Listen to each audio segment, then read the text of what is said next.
pense souvent que la réalité virtuelle a été abandonnée, qu'elle a été enterrée trop tôt. Mais si c'était faux. Dans cette vidéo, on va traverser les moments qui ont façonné une technologie révolutionnaire. Mais pour comprendre son histoire, il faut revenir au début.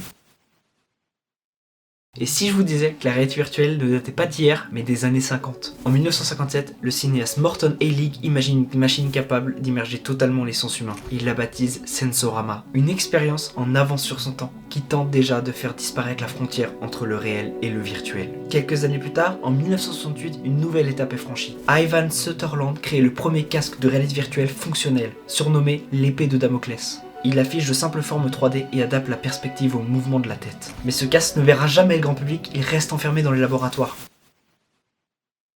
Dans les années 90, le terme réalité virtuelle devient enfin populaire. L'industrie y croit et le public aussi. Avant même la sortie du Virtual Boy de Nintendo en 95, Sega tente déjà de sortir son propre casque VR pour la Sega Genesis. Mais le projet ne dépassera jamais le stade de prototype, il disparaît avant même d'exister. Puis arrive le Virtual Boy.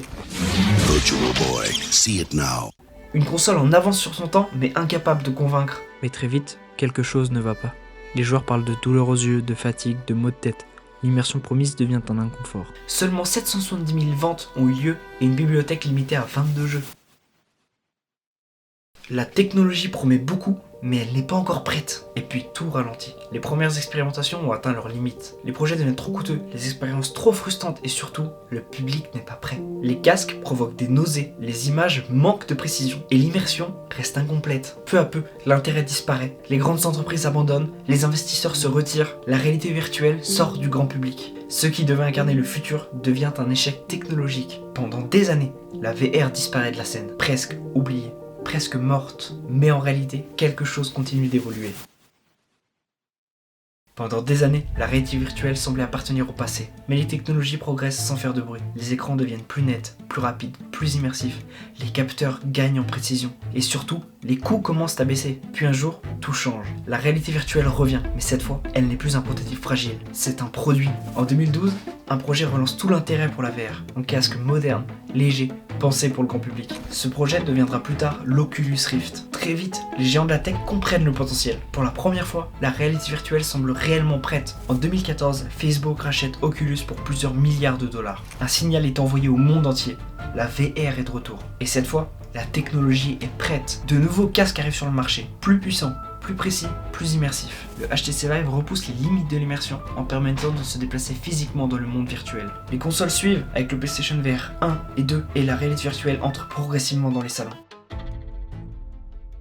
Mais le vrai tournant arrive plus récemment avec les MetaQuest 2 et 3. Pour la première fois, la réalité virtuelle devient réellement accessible, sans câble, sans configuration complexe, sans matériel coûteux, juste un casque et un monde entier à explorer. Et à partir de là, la réalité virtuelle change de dimension. Elle ne devient plus une technologie de niche, mais une expérience que beaucoup peuvent essayer chez eux. La réalité virtuelle n'est plus un simple concept, elle devient une véritable industrie. Elle ne sert plus seulement à jouer, elle entre dans la formation, la médecine, l'architecture, et commence à redéfinir la manière dont on interagit avec le monde numérique.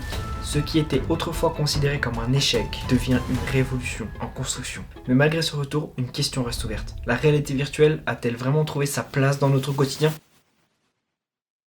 Aujourd'hui, la VR est revenue, mais elle cherche encore sa véritable place. On peut déjà vivre des expériences impossibles il y a quelques années, explorer des mondes entiers sans bouger. Et quand on imagine le futur, une vision revient souvent. Ready Player One, un monde entièrement virtuel, des millions de personnes connectées, une frontière entre réel et numérique presque effacée.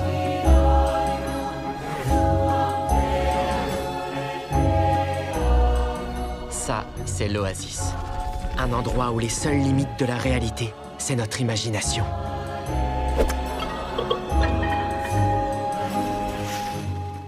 Une vision fascinante, mais encore lointaine. Car aujourd'hui, la réalité est différente.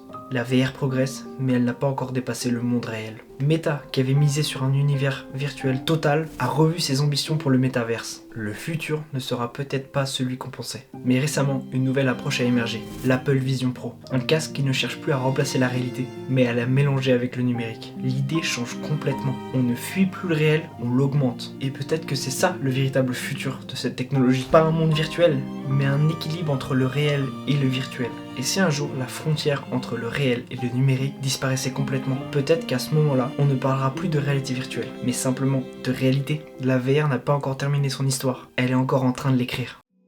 À quoi ressemblera selon toi le futur de la VR? Je serais curieux de te lire. Et si cette histoire t'a intéressé, tu peux t'abonner pour d'autres récits comme celui-ci. Merci d'avoir regardé, on se voit à la prochaine, ciao.